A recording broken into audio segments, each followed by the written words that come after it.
সম্মানিত দিনী ভাই বোন, আবু সাইদ খুদরি বলেন, কাদেবা মুআবিয়া হাজ্জানা মুতামেরান ফাকাল্লামান নাস আলাল মিম্বারে। আমরা একসা করে ফিতরা দিয়ে আসছিলাম, হঠাৎ করে মুআবিয়া রাদিয়াল্লাহু তাআলা আনহু সিরিয়া থেকে আসলেন। তিনি মিম্বারে উঠে জনগণের সামনে বক্তব্য দিলেন। ফাকাল্লামা ফিমা কালামান মান নাস, সেদিন তিনি মানুষের সামনে যা বলেছিলেন, মানুষের সামনে সেদিন বক্তব্যে তিনি বলেছেন, ইন্নী আরা, আমি মুআবিয়া মনে করি, আন্না শাইন মিন সামারাই শাম তাদলু শান মিন তামারিন। সিরিয়ার অর্ধশা গম মদিনার একশা খেজুরের সমান। জাতির উদ্দেশ্যে মুআবিয়া ভাষণ দিলেন। মুআবিয়া রাদিয়াল্লাহু তাআলা আনহু জাতির সামনে বললেন, জনগণ, আমি মনে করি সিরিয়ার অর্ধশা গম মদিনার একশা খেজুরের সমান। সিরিয়ার অর্ধশা গম মদিনার একশা খেজুরের সমান। এই কথা জনগণ গ্রহণ করলো। জনগণ অর্ধশা ফিতরা দিতে লাগলো। এই অর্ধশা গ্রহণ করলো ইরাকের মানুষ। ইরাকের মানুষ একশা সমান ধরলো 3.5 কেজি। আজও ইরাক থেকে একটা পরিমাপ পাত্র কিনে নিয়ে এসে চাউল মাপলে, গম মাপলে 3.5 কেজি 3.25 কেজি ধরবে, এরকমই ঠিক। মদিনা থেকে একটা সা কিনে নিয়ে আসলে তাতে 2.5 কেজি ধরবে, বা 2 কেজি 400 গ্রাম ধরবে, বা একটু বেশিও ধরতে পারে, এ কথাই ঠিক। মদিনার সা অনুযায়ী 2.5 কেজি বা 2 কেজি 400 গ্রাম বা তার চেয়ে কিছু বেশি হতে পারে। আর সিরিয়ার সা অনুযায়ী 3.5 কেজি হতে পারে। তারা মূল্য হিসাবে অর্ধেক সা নিল, আর বাকি মানুষেরা তা গ্রহণ করলো না। আবু সাইদ খুদরি বললেন, আম্মানা, আমি আবু সাইদ খুদরি বলছি, কুন্না নুখরিজু ফালা নাজালু কুল্লা ফালাম নাজাল নুখরিজু সান মিন তামারিন আলা আহাদ রাসূলিল্লাহ সাল্লাল্লাহু আলাইহি ওয়াসাল্লাম উখরিজুহু মাইস্ত। রাসূলের যুগে একশা শস্য ফিতরা বের করতাম। যতদিন বেঁচে থাকবো একশাই ফিতরা বের করব, কম করব না। কারা রাজুলুন মিনাল কম, জনগণের একজন বলল, আবু সাইদ খুদরি, আওয়া কামহানে মুদ্দানে মিন কামহিন, অর্ধশা গম দিলে হবে না? তখন আবু সাইদ খুদরি বললেন, অর্ধশা গম দিলে কেন হবে? তিলকা কিমাত মুআবিয়া, এটা হলো মুআবিয়ার মূল্য হিসাব। এইটা হলো মুআবিয়ার মূল্য হিসাব। লাক বালহা ওয়ালা আমালহা, মুআবিয়ার মূল্য হিসাব আমি কখনো গ্রহণ করব না, কখনো তা মানব না। মুআবিয়ার মূল্য হিসাব কখনো গ্রহণ করব না, কখনো তা মানব না। এই কথা আবু সাইদ খুদরি রাদিয়াল্লাহু তাআলা আনহু বললেন। আমি বলছি, সম্মানিত দিনী ভাই বোন, একশা ফিতরা বের করতে হবে, এ কথাই ঠিক, মূল্য নয়। সারা দুনিয়ার মানুষ যদি মূল্য বের করে তবু তা ফিতরা হবে না, এ কথাই ঠিক। যখন করোনা ধরেছিল তখন আমি বলেছিলাম, কাবা ঘর কেন, সারা পৃথিবীর মানুষ যদি 3 ফুট পর পর সলাতে দাঁড়াই তবু তা বৈধ হবে না। আর যদি কোনোদিন কিয়ামত পর্যন্ত কাবা ঘরে পায়ে পা মিলিয়ে না দাঁড়ায় তবুও তা বৈধ নয়। সেদিন বক্তব্যে বলেছিলাম, 3 ফুট পর পর দাঁড়ানো বৈধ করতে হলে মুহাম্মদ সাল্লাল্লাহু আলাইহি সাল্লামকে আবার পৃথিবীতে আসতে হবে। যেহেতু মুহাম্মদ সাল্লাল্লাহু আলাইহি সাল্লাম আর কোনোদিন পৃথিবীতে আসবেন না, কাজে 3 ফুট পর পর দাঁড়ানো বৈধ হবে না। মাস্ক পরে করোনা আমি ঠেকাতে চাইনি। আমি বিশ্বাস করি ভাগ্যকে। আল্লাহর নবী বলছেন, মানুষ সৃষ্টির 50,000 বছর পূর্বে কাতাবা হায়াতাহা ও মাউতাহা ও রিজকাহা মাসায়বাহা, তার পৃথিবী সৃষ্টির 50,000 পূর্বে মানুষের জীবন, মানুষের মরণ, মানুষের রুজি, মানুষের রোগ ব্যাধি, করোনা সেদিন লেখা হয়ে গেছে। সেই দিন যদি করোনা লেখা থাকে আজ যদি পাথরের ভিতরে ঢুকে থাকে তবু তাকে করোনা ধরবেই ধরবে। সেই দিন যদি করোনা না লেখা হয়ে থাকে, আজ যদি করোনা যার হয়েছে তার গায়ের উপরে শরীর লাগিয়ে বসে থাকে তবুও করোনা ধরবে না। আমি আব্দুর রাজ্জাক এটাকে বিশ্বাস করি, এভাবেই আছি, এভাবেই থাকবো। অল্প দিন বাঁচতে এসে তাকদীর পরিবর্তন করতে আমি রাজি নই। সম্মানিত দিনী ভাই বোন, বিষয়টি তখন সত্যভাবে বলেছিলাম। যারা হুঙ্কার দিয়ে বলেছিল তারা চুপসি লেগে গেছে, মুখ খুলে না। করোনা আমাকে হতে পারে না। আমি সেদিন বলেছিলাম যার করোনা হয়েছে তার প্লেটে একসাথে আমি খেতে রাজি। করোনায় কেউ মারা গেলে আমি তাকে গোসল জানাজা দিব। এতে যদি আমাকে করোনা ধরে আমি বলবো না ওর কারণে ধরেছে, আমি বলবো পৃথিবী সৃষ্টির 50,000 বছর পূর্বে আমার নামে করোনা লেখা হয়েছিল, সেই জন্য আজকে ধরেছে, এর কারণে ধরেনি। বহু ছেলে মেয়ে বাপের কাছে যায় না, স্ত্রী বা স্বামীর কাছে যায় না। আবার কেউ কেউ স্বামীর গায়ের সাথে আছে করোনার বিছানে, তাকে ধরে না। করোনার লোকটা খাওয়া দাওয়ার পরে যেটুকু বেঁচেছে ওইটুকু নিচে ফেলে দিয়েছে, ওইটুকু ফকিরে খাচ্ছে, ওকে করোনা ধরে না। আর আমি যখন করোনা রোগীকে দেখতে গেলাম তখন ওই লোকের ছেলেমেয়েরা বলছে, ওস্তাজি হুজুর আপনি আসেন না, হুজুর আপনি আসেন না, হুজুর আপনি আসেন না, হুজুর আপনি আসেন না, এইভাবে চিল্লাচিল্লি শুরু করে তার ছেলে মেয়ে। বলছে বলো কি তুমি? আমার অন্তরে ধাক্কা খায় না। তোমার বাপের গায়ে হাত দিয়ে আমি ঘন্টা যাবৎ বসে থাকবো, আমার অন্তরে ধাক্কা খেলে আমার ঈমান দুর্বল, এ কথাই ঠিক। আমার অন্তরে ধাক্কা খাবে না, এ কথাই ঠিক। আমি বলবো না তোমার বাপের কারণে আমার করোনা হয়েছে, আমার করোনা আগেই লেখা ছিল, সেই জন্য হয়েছে।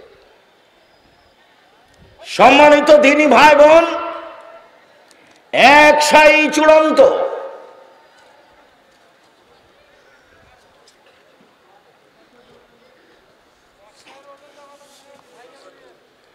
এক সায়ের ওজন 2.5 কেজি, আর না হলে 2 কেজি 400 গ্রাম বা 2.5 কেজির একটু বেশি। এইখানে কি বলা আছে? 2.5 কেজি বলেছো তোমরা? ঠিক আছে, 2.5 কেজি, 2.5 কেজি এইটাই ঠিক আছে। তো একটু বেশি হিসাবে কেউ যদি 3 কেজি বলে তো ওটা যেভাবে আছে সেভাবেই করে, এটাই ওজনের মাপে ঠিক আছে। ওটা তো একটা পাত্র, নিয়ে এসে মাপলে ইরাকেরটা মাপলে বেশি হয়ে যাবে আর মদিনার মাপলে কমে যাবে 19-20। সম্মানিত দিনী ভাই বোন, আবার বলে রাখছি, ঈদের দিনের প্রথম কাজ হলো, ঈদের দিনের দ্বিতীয় কাজ গোসল করতে হবে। আলী রাদিয়াল্লাহু তাআলা আনহুকে জিজ্ঞাসা করা হয়েছিল, তিনি বলেছিলেন সুন্দর উত্তম গোসল করা জুমার দিন, উত্তম গোসল করা আরাফার দিন, উত্তম গোসল করা ঈদুল ফিতরের দিন, উত্তম গোসল করা ঈদুল আজহার দিন। দ্বিতীয় কাজ শেষ হলো। ঈদের দিনের তৃতীয় কাজ, ঈদের দিনের তৃতীয় কাজ ঈদুল ফিতর হলে খেয়ে বের হতে হবে। বুরায়দা রাদিয়াল্লাহু তাআলা আনহু বলেন, আল্লাহর নবী ঈদুল ফিতরে আগে খেতেন, তারপরে ঈদের মাঠে যেতেন, আর ঈদুল আজহাতে এসে খেতেন। তাহলে ঈদুল ফিতরে খেয়ে যাওয়া সুন্নাত আর ঈদুল আজহাতে এসে খাওয়া সুন্নাত। এসে গরুর গোশত কলিজা খেতে হবে এইটা জরুরি নয়, আর সোয়া পহর রোজা থাকতে হবে এ কথাও নয়, অর্ধেক দিন রোজা থাকতে হবে এ কথাও নয়। ঈদের দিনের সুন্নাত হচ্ছে সেটা যদি ঈদুল ফিতর হয় তাহলে খেয়ে যাবে, আর যদি ঈদুল আজহা হয় তাহলে এসে খাবে। বোঝা যায় না কথা? যদি ঈদুল আজহা হয় তাহলে এসে খাবে। ঈদুল ফিতরের চতুর্থ জরুরি কাজ, সূর্য ওঠার পরপরই বের হতে হবে। আব্দুল্লাহ ইবনে বুসর বলেন, তিনি বের হলেন কিছু জনগণকে নিয়ে ঈদের মাঠে। ফানকারা ইবতান নাস, জনগণের ঈদের সালাত দেরি করে আদায় করাকে তিনি নাকচ করলেন। তিনি বললেন, কাদ ফারাগনা সাআতানা হাজিহি, এই সময় আমরা ঈদের সালাত আদায় করে নিয়েছি। তখন ছিল চাস্তের সালাতের সময় 7:30-8টা। দেরি করাকে তিনি নাকচ করলেন। এই ছেলে, খুব মূল্যায়ন করা কথা শুনতে হবে, খুব দাম দিতে হবে। কে বলল ঢাকা ঈদগাহ মাঠে একবার সালাত হবে 9টার সময়, একবার সালাত হবে 10টার সময়, একবার সালাত হবে 11টার সময়? ধর্ম পাগল হয়ে গেছে। धर्म राजशाही चांपाइनगंज हवाई लड्डू दोनों हाथ में लड्डू है, जो चाहे उसको खा ले, जो चाहे उसको छोड़ दे। सूर्य उठार पर ईদের सलात आदाय करते হবে, এই কথাই ঠিক। ঈদের সলাত এবং ইস্তিসকার সলাতের সময় একই, সূর্য ওঠার পরে। খুব দেরি করলে না হয় 6:30, না হয় 7টা, এর চেয়ে দেরি করা যেতে পারে না সম্মানিত দিনী ভাই বোন। যার কারণে সেসব লোকেরা, আরবের লোকেরা ফজরের সলাতে যখন বের হয় তখন 3-4টা খেজুর পকেটে নেয়, ফজরের সলাত আদায় করার পরে 4-5টা খেজুর মুখে দিয়ে ঈদের মাঠে চলে যায়, বা মসজিদে হলে সেখানে সলাত আদায় করে চলে আসে।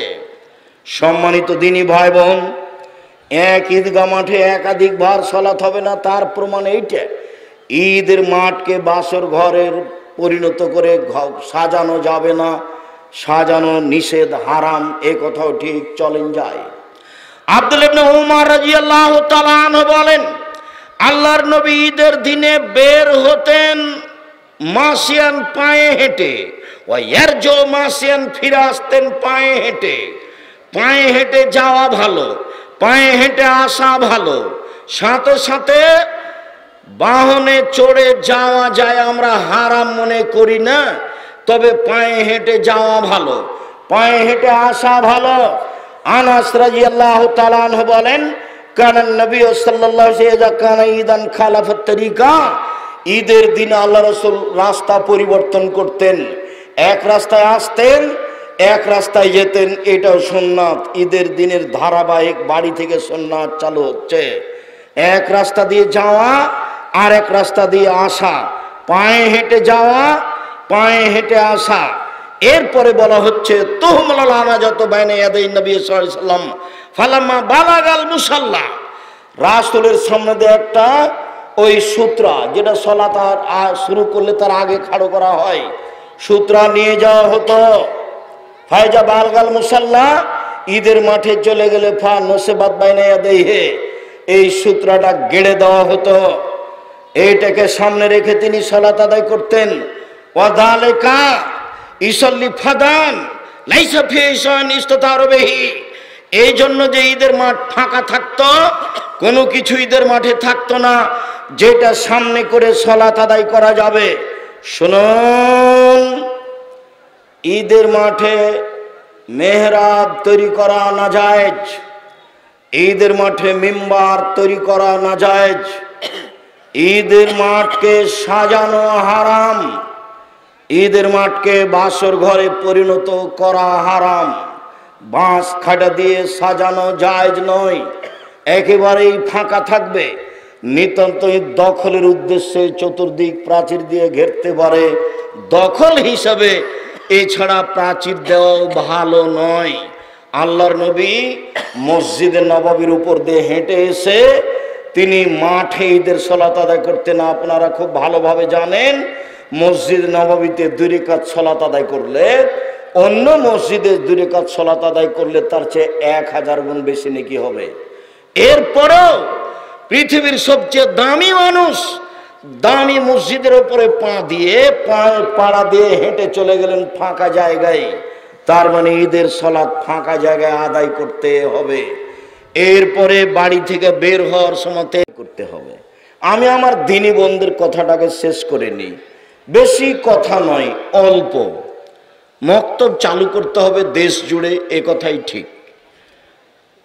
আমি বাসা থেকে বের হয়ে মসজিদে যাই, পাশে আম গাছের নিচে গাড়ি দাঁড়িয়ে আছে, তো গাড়ির গায়ে লেখা আছে দাওয়ায়াল্লাহ। আমি এটা বুঝতে পারি না, কয়েকদিন দেখলাম গাড়ির গায়ে লেখা আছে দাওয়ায়াল্লাহ। তা আমি এক সময় বলছি, আব্বু গাড়ির গায়ে লেখা আছে দাওয়ায়াল্লাহ, এটা কি? তখন আমাকে বলছে, আব্বু আপনাকে তো প্রায় 30 বছর যাবৎ বক্তব্য দিতে দেখলাম, 30 বছর যাবৎ, 30-32, আর আমিও পৃথিবীর বিভিন্ন দেশ ঘুরলাম। তাতে আমি বুঝলাম যে ইহুদি আর খ্রিস্টান বিদ্যা বেচে খায়, বুদ্ধি বেচে খায়, কলা কৌশল দিয়ে দেশ দখল করে। সারা ভারত, বাংলাদেশ, পাকিস্তান দখল করেছে, ভালো কিছু নিয়ে চলে গেছে। তো ওরা বিদ্যার বুদ্ধি বিক্রি করে খায়। পদ্মা সেতু বানালো, ওরা হলো ইঞ্জিনিয়ার আর আমরা হলাম কামলা। পদ্মা সেতু বানালো, ওরা হলো ইঞ্জিনিয়ার, আমরা হলাম কামলা। তো ওরা যে ইহুদি খ্রিস্টান বিদ্যার বুদ্ধি বেচে খায়, এইটা জানাবো কিভাবে? এইটা জানানোর জন্য চিন্তা ভাবনা করে সিদ্ধান্ত নিয়েছি, দেশ জুড়ে মক্তব চালু করব। মুসলমানের ছেলে মেয়েকে 100% আকিদা শিখাবো, কোরআন শিখাবো। আকিদা শিখাবো, কোরআন শিখাবো, ইনশাআল্লাহ সারা দেশ জুড়ে মক্তব চালু করব। এই সুবাদেই আমি বই লিখেছি, বই ছাপিয়েছি, সিলেবাস তৈরি করেছি, মক্তব চালু করেছি, মক্তবের ইমামের প্রশিক্ষণ চালু করেছি।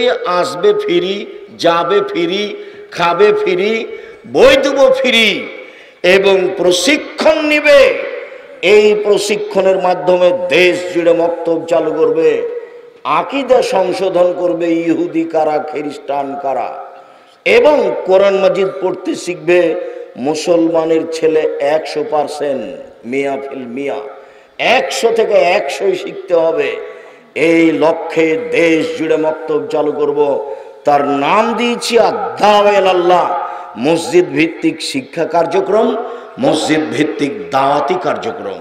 তাই গাড়ির গায়ে লেখা আছে আদ-দাওয়া ইলাল্লাহ। আমি বললাম, আব্বু তোমার পরিকল্পনা সুন্দর, আমরা তোমার এই পরিকল্পনা গ্রহণ করলাম, আল্লাহ তুমি কবুল করো। আল্লাহুম্মা। নিজের ছেলে মেয়ের জন্য যেমন দোয়া করেন, আব্দুল্লাহর জন্য তেমন দোয়া করবেন, ওদেরকে যেন আল্লাহ দিনের খিদমতের জন্য কবুল করেন। আল্লাহুম্মা।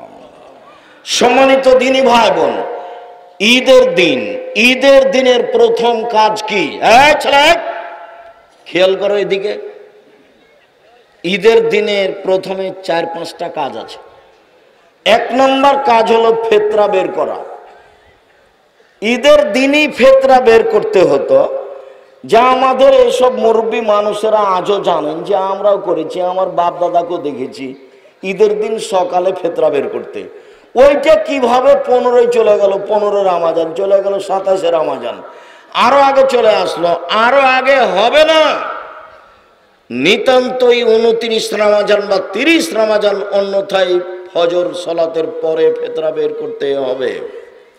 আব্দুল্লাহ ইবনে উমর বলেন, ঈদের দিনের প্রথম কাজ, আব্দুল্লাহ ইবনে উমর বলেন, ফারাজা রাসূলুল্লাহ সাল্লাল্লাহু আলাইহি সাল্লাম যাকাতাল ফিতরে সান মিন তামারিন ওয়া সান মিন সাইরিন। আল্লাহর নবী ফিতরার যাকাত ফরজ করেছেন 1 সা খেজুর, 1 সা গম, আলাল আব্দুল হুররে, স্বাধীন পুরুষ নারীর উপর, ফকির মিসকিন সবার উপর, ভিক্ষুক ভিক্ষিকা সবার উপরে, আর স্বাধীন পুরুষ নারীর উপর, দাস দাসের উপর, ছোট বড় সবার উপরে। ঈদের মাঠে যাওয়ার পূর্বে যার জন্ম হয়েছে তারও ফেতরা দিতে হবে। যদি ধরে নেওয়া হয় ফজরের আজানের আগে যার জন্ম হয়েছে তারও ফেতরা দিতে হবে, ঠিক আছে। যদি ধরে নেওয়া হয় যে সূর্য ডুবা পর্যন্ত, রমাজান শেষ হওয়ার সূর্য ডুবা পর্যন্ত সন্তান জন্ম নিয়েছে, তার ফেতরা দিতে হবে, তো ঠিক আছে। আমরা মনে করি ফজরের আজান পর্যন্ত কোনো ছেলে মেয়ে রাতে জন্ম নিলে তার ফেতরা দিতে হবে, সবাকেই ফেতরা দিতে হবে।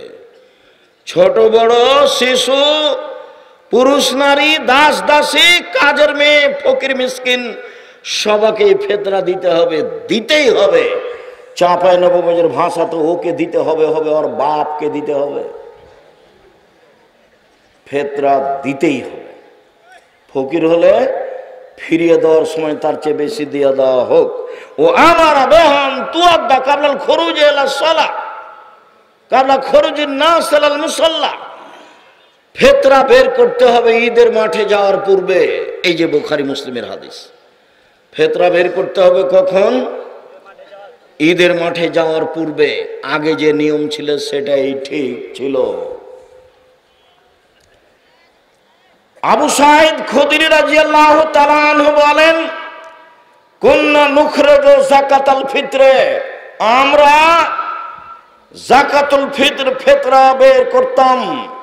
সান মিন তামিন, একশা খাদ্য, সান মিন শাইরিন, একশা জব, সান মিন তামারিন, একশা খেজুর, সান মিন তাকাতিন, একশা পনির, সান মিন জাবিবিন, একশা কিশমিশ।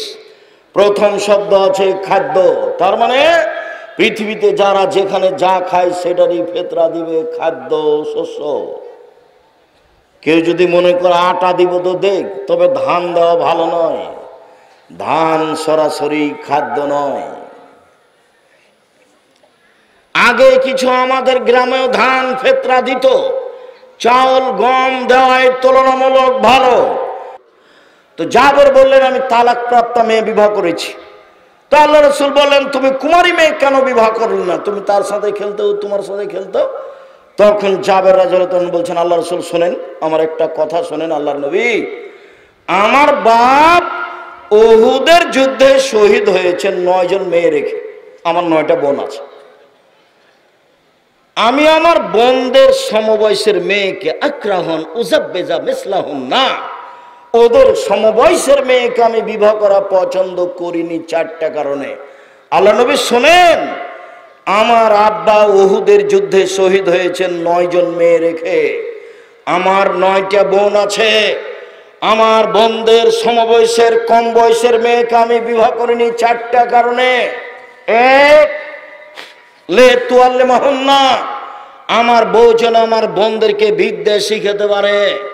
প্রথম বিদ্যা মাকেই শিখাতে হবে, এই জন্য পুরুষের সাথে সাথে মহিলা শাখাও খুলতে হবে, এ কথাই ঠিক। জামিয়া সালাফিয়া ডাঙ্গিপাড়া পবা রাজশাহীর মহিলা শাখার জন্য আলহামদুলিল্লাহ তানোর গোদাগাড়ির লোক জমি দিয়েছে 60 বিঘা। 33 শতকের বিঘায় কতখানি দিয়েছে? 60 বিঘা। তারা 100 বিঘার প্রজেক্টের প্রস্তাব দিয়েছে যে আমরা 100 বিঘে জমি এখানে করে দেব। মহিলা বিশ্ববিদ্যালয়ে মহিলাদের শিখাতেই হবে। রূপগঞ্জ নারায়ণগঞ্জে মহিলাদের শাখায় জমির পরিমাণ হলো 22 বিঘা। কতখানি? 22 বিঘা। ওই প্রতিষ্ঠান 51 বিঘা জমির উপরে। সম্মানিত দিনী ভাই বোন, মহিলা শাখা দিনাজপুরও আছে, মহিলা শাখা বরিশালও আছে, মহিলা শাখা চট্টগ্রামেও শুরু হবে ইনশাল্লাহ। সময়ের গতিতে চট্টগ্রাম, ময়মনসিংহ, নোয়াখালী, ফেনী, যশোর, কুষ্টিয়া এসব ডিস্ট্রিক্টে জমি রেডি আছে। সময়ের গতিতে প্রতিষ্ঠান চালু হবে ইনশাআল্লাহ। সম্মানিত দিনী ভাই বোন, কলমডাঙ্গা এলাকাবাসী, আপনাদেরকে মহিলা শাখা সুন্দরভাবে গড়ে তোলার চেষ্টা করতে হবে। আলেম ওলামাদের বেশি বেতন দিয়ে ভালো আলেম নিয়ে আসার চেষ্টা করতে হবে। রাজশাহী জামিয়া সালাফে এক একজন শিক্ষকের বেতন 60-70 হাজার করে। খাওয়া থাকা ভিন্ন, ওর পিছনে খাদেম ভিন্ন। মদিনে থেকে যারা এসেছেন তাদের বেতন লাগে না, তবে খাদেম লাগে, খাওয়া লাগে, বাবুর্চি লাগে। বাবুর্চি ভিন্ন, খাদেম ভিন্ন, অনেক পয়সা খরচ আছে তাদের পিছনে। আলহামদুলিল্লাহ খুব ভালো অবস্থায় জামিয়া সালাফে দেশে চলছে। আমার মনে বড় সাধ, এই দেশের মাটিতে আমি উন্নত মানের প্রতিষ্ঠান গড়ব ইনশাআল্লাহ। যেখানে ছেলে মেয়ে বাংলা, ইংরেজি, আরবি উন্নত মানের শিক্ষা অর্জন করে জাতির অন্যায়ের বিরুদ্ধে লড়বে, মুখে কলমে মিডিয়ায় লড়বে ইনশাআল্লাহ। সেটাই জামিয়া সালাফিয়া রূপগঞ্জ, নারায়ণগঞ্জ, ঢাকা, সেটাই জামিয়া সালাফিয়া ডাঙ্গিপাড়া, পবা, রাজশাহী। এই দেশের সর্ববৃহৎ প্রতিষ্ঠান জামিয়া সালাফিয়া, শিক্ষার মানে সর্বোচ্চ প্রতিষ্ঠান জামিয়া সালাফিয়া, শিরক মুক্ত প্রতিষ্ঠান জামিয়া সালাফিয়া, বিদআত মুক্ত প্রতিষ্ঠান জামিয়া সালাফিয়া, দল মুক্ত প্রতিষ্ঠান জামিয়া সালাফিয়া, সংগঠন মুক্ত প্রতিষ্ঠান জামিয়া সালাফিয়া, হিংসা মুক্ত প্রতিষ্ঠান জামিয়া সালাফিয়া, দেশের অমূল্য সম্পদ জামিয়া সালাফিয়া। আমি এলাকাবাসীকে অনুরোধ জানাচ্ছি, আপনারাও কলমডাঙ্গা মাদ্রাসা পুরুষ ও মহিলা শাখাকে একটা ভালো মানের তৈরি করার জন্য জীবন বাজি রেখে লড়ে যান। ফলাফল আল্লাহ দিবেন ইনশাআল্লাহ। 2013 সালের 24 আগস্ট মঙ্গলবার আমি বলেছিলাম আমার হাতে টাকা নেই, এ কথা সত্য। প্রতিষ্ঠান গড়বে, এ কথা সত্য। ইনশাআল্লাহ গড়বে। টাকার হিসাব পরে, সিদ্ধান্ত আগে। ভালো মানে ছেলেদের প্রতিষ্ঠান গড়তে হবে, ভালো মানে মেয়েদের প্রতিষ্ঠান গড়তে হবে। জীবন বাজি রেখে চেষ্টা করেন, আল্লাহর কাছে প্রার্থনা করেন, কাজে সফল হবই ইনশাআল্লাহ। সম্মানিত দিনী ভাই বোন, তিনি বললেন আমার সমবয়সের মেয়েকে আমি বিবাহ করিনি আমার বোনদের সমবয়সের 4টা কারণে। 1, আমার স্ত্রী আমার বোনদেরকে শিখিয়ে দিবে, মেয়েদের শিখিয়ে দিতে হবে, মাকে শিখিয়ে দিতে হবে। 2, শিষ্টাচার শিখাবে আমার স্ত্রী আমার বোনদেরকে, ছেলে মেয়েকে মাকে শিষ্টাচার শিখাতে হবে। মাই জানে না শিষ্টাচার কাকে বলে, ও শিখাবে কি? ওর বাপে বিবাহ দিয়েছে, স্বামীর কাছে গেছে, এর জন্য ছেলে হয়ে গেছে। ও কি জানে শিষ্টাচার কাকে বলে? ও কি বাচ্চাকে কাপড় পরানো জানে? ও কি দরজা বন্ধ করা জানে? ও কি বাচ্চাকে জামাটা কিভাবে পরাতে হবে সেটা জানে? ও কি ভাত রান্না করা জানে? ও কি দরজাটা বন্ধ করা জানে? ও যখন ভাতের পাতিলে চাউল দেয় তখন 2-3টা চাউল নিচে পড়ে গেছিল, ও তো উঠিয়ে নেয়নি। 2-3জন মিলে যদি চাকরি করে তবুও বাড়িতে বরকত থাকবে না। ও ভাত রান্না করা জানে না, ও দরজা বন্ধ করা জানে না, ও ছেলে মেয়েকে জুতা স্যান্ডেল পরাতে জানে না। সে মা নয়, একজন হস্তিনী মা। ও হচ্ছে কি মা? হচ্ছে একটা হস্তিনী মা। আমি বলি না তাকে রাখতে হবে, তবে আমি তাকে তালাক দেওয়ার জন্য আদেশ করিনি, পরামর্শ দিই। বউ ভালোই নিয়ে আসতে হবে, এ কথাই ঠিক। রাসূল সাল্লাল্লাহু আলাইহি সাল্লাম যখন বললেন 4টা জিনিস আছে যার সুখময় জীবন তার, 4টা জিনিস আছে যার সুখময় জীবন তার, তখন 1 নম্বরে বললেন আল মারাতু সালেহা, ভালো স্ত্রী। 2 নম্বরে বললেন আল জারু সালেহ, ভালো প্রতিবেশী। 3 নম্বরে বললেন আল মারকাবুল হানি, একটা ভালো গাড়ি। 4 নম্বরে বললেন আল বাইতুল ওয়াসি, থাকার ঘরটা প্রশস্ত। আবার বললেন আর দুনিয়া কুল্লুহা মাতা খায়রু মাতাই দুনিয়াল মারাতু সালেহা, সারা পৃথিবী সম্পদ, সবচেয়ে দামি সম্পদ হচ্ছে ভালো মহিলা। ভালো মহিলা পৃথিবীতে সবচেয়ে দামি সম্পদ। সম্মানিত দিনী ভাই বোন, আল্লাহর নবী বললেন শোনো, 4টে জিনিস সবচেয়ে দামি, 3টে জিনিস সবচেয়ে দামি। 1, ওই জিবা, যে জিবা সুবহানাল্লাহ আলহামদুলিল্লাহ বলতে পারে। 2, ওই অন্তর যে অল্পতে তুষ্ট হয়। 3, ওই স্ত্রী যে স্বামীকে দিনের উপরে সহযোগিতা করতে পারে, ভালো স্ত্রী। ভালো স্ত্রী হচ্ছে সবচেয়ে দামি সম্পদ, যা রাসূল সাল্লাল্লাহু আলাইহি ওয়াসাল্লাম বললেন। আল্লাহ নবী বললেন খায়রুন নিসায়ে, মহিলাদের মধ্যে সবচেয়ে ভালো মহিলা হচ্ছে ওই স্বামী আদেশ করলে পালন করে, স্বামীর সাথে কথা বললে হাসি মুখে বলে, স্বামী বাড়িতে না থাকলে নিজেকে হেফাজতে রাখে, কারোর সাথে মোবাইলে কথা বলে না, দেবর ভাসুরের সাথে গল্পে জড়িয়ে পড়ে না। হলো সবচেয়ে ভালো নারী। আল্লাহর নবী বললেন সবচেয়ে ভালো মহিলা যে স্বামীর সাথে কথা বললে হাসি মুখে বলে, স্বামী আদেশ করলে পালন করে। দিন রাত খালি ঝগড়া। আব্দুর রাজ্জাক সাহেব, আপনি না হয় বলছেন আমার স্বামীর মুখখানি এতই খারাপ, এতই খারাপ, চাঁপাইনবাবগঞ্জের ভাষার মুখখানি একবারে মনে হচ্ছে ঘিনঘিনা মুখ, এভাবে গালি দেয় যার আমি সহ্যই করতে পারি না। তাই আমাকে যখন বলে 1 গ্লাস পানি দে, তো তখন 1 গ্লাস পানি নিজে এইভাবে রেখে দিই ঠেকুস করে, দিয়ে আমি উল্টা ঘুরে দাঁড়াই, ওকে আমি সহ্যই করি না। আপনি মেনে নেন, তিতা লাগুক আর মিঠা লাগুক, নইলে সংসার বাদ দেন। এইভাবে ঝুলন্ত থাকা হবে না। আর আপনাকে আমি দিন রাত বলে আসছি, স্ত্রীকে গালি দিতে হয় না, কটু কথা বলতে হয় না, মারতে হয় না, মন্দ কথা বলতে হয় না। স্বামী হলে 5টা জিনিস লাগে। 1, ভালো মানের পড়তে দিতে হয়। 2 ভালো মানের খেতে দিতে হয়, 3 কটু কথা বলতে হয় না, 4 মুখের উপরে মারতে হয় না, 5 এখানে সেখানে শ্বশুর বাড়ি খালার বাড়ি যেতে দিতে হয় না,